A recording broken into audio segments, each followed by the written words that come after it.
ইসরায়েলের অভ্যন্তরে ইরান ভয়াবহ হামলা শুরু করেছে। এখন পর্যন্ত 5 দফায় ক্ষেপণাস্ত্র হামলা পরিচালনা করা হচ্ছে। গতকাল যখন শুক্রবার ভোর 3টার সময় ইসরায়েল ইরানের অভ্যন্তরে হামলা পরিচালনা করে ইরানের সর্বোচ্চ কমান্ডারদেরকে, পরমাণু বিজ্ঞানীদেরকে, এমনকি সেনাপ্রধানকে হত্যা করেছিল। টোটাল 78 জন সহ 329 জন আহত হয়েছিলেন। এই যে বড় একটা ক্ষয়ক্ষতির মুখোমুখি হয়েছিল ইরান, তার পরপর ইরানের পক্ষ থেকে বলা হয়েছিল যে তারা ইসরায়েলে হামলা পরিচালনা করবে এবং প্রতিশোধ নেবে। এমনকি তার পরপরই ইরানের কেন্দ্রীয় মসজিদে প্রতিশোধের লাল পতাকা উত্তোলন করা হয় এবং এই প্রতিশোধের লাল পতাকা উত্তোলনের মাধ্যমে ইরান উল্লেখ করেছিলেন, ইরানের ধর্মীয় নেতা আয়াতুল্লাহ আলী খামেনি উল্লেখ করেছিলেন যে এই প্রতিশোধের ভয়াবহতা এতটা মারাত্মক হবে যে ইসরায়েল কখনো হয়তো কল্পনাও করতে পারেনি। ইরান আগে থেকে বলে আসছিল যদি ইসরায়েল কোনো ধরনের উস্কানি ছাড়াই ইরানের অভ্যন্তরে হামলা করে তাহলে ইরান যে পাল্টা আক্রমণ করবে সেই আক্রমণের মাত্রা এতটা ভয়াবহ হবে, এতটা মারাত্মক হবে যে ইসরায়েলের রাষ্ট্রের অস্তিত্বই হয়তো পৃথিবী থেকে মুছে দেওয়া হবে। এমন একটা মারাত্মক হুমকি প্রদান করা হয়েছিল। ঠিক এই হুমকির বাস্তব রূপ দেওয়া শুরু করেছে ইরান এবং ইরান ইতোমধ্যে 200-রও বেশি ক্ষেপণাস্ত্র হামলা পরিচালনা করেছে ইসরায়েলকে উদ্দেশ্য করে।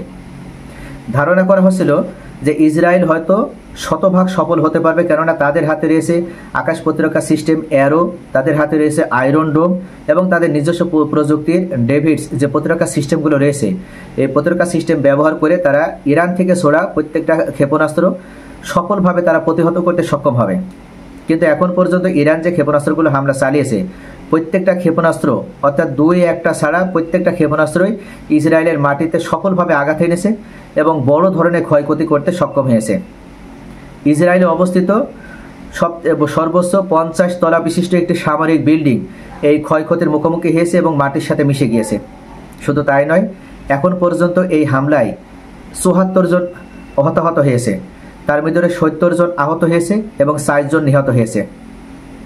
ইরানের পক্ষ থেকে দাবি করা হচ্ছে যে তাদের এই হামলা এই মুহূর্ত বা এই পর্যন্ত যে শেষ তা নয়, এই হামলা তারা এখনও করবে এবং একের পর এক হামলা হতেই থাকবে।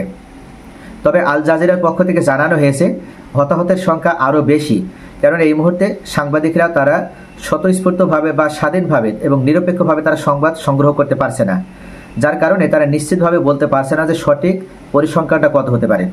আর ইসরায়েলের পক্ষ থেকেও তথ্য গোপন করা হচ্ছে, ইসরায়েলের মিডিয়াগুলো তো সেভাবে ক্ষয়ক্ষতির বিষয়টি উল্লেখ করা হচ্ছে না, যার কারণে নিরপেক্ষ যে সংবাদ মাধ্যমগুলো রয়েছে CNN, আল জাজিরা বা BBC বাংলা, এরা কিন্তু সেইভাবে সংবাদ সংগ্রহ করতে না পারার কারণে সঠিক তথ্যটা প্রকাশ হচ্ছে না।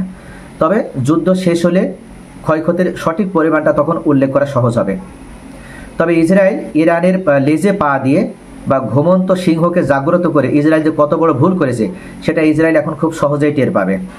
ইরান কিন্তু সহজে বা তাদের 200 বছরের ইতিহাসে তারা কখনো আগে কোনো রাষ্ট্রের বিরুদ্ধে তারা হামলা করে না, কোনো ধরনের আক্রমণ করে না।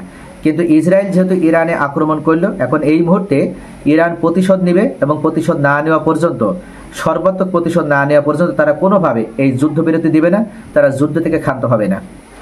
সকলে ভালো থাকেন। Thanks for watching.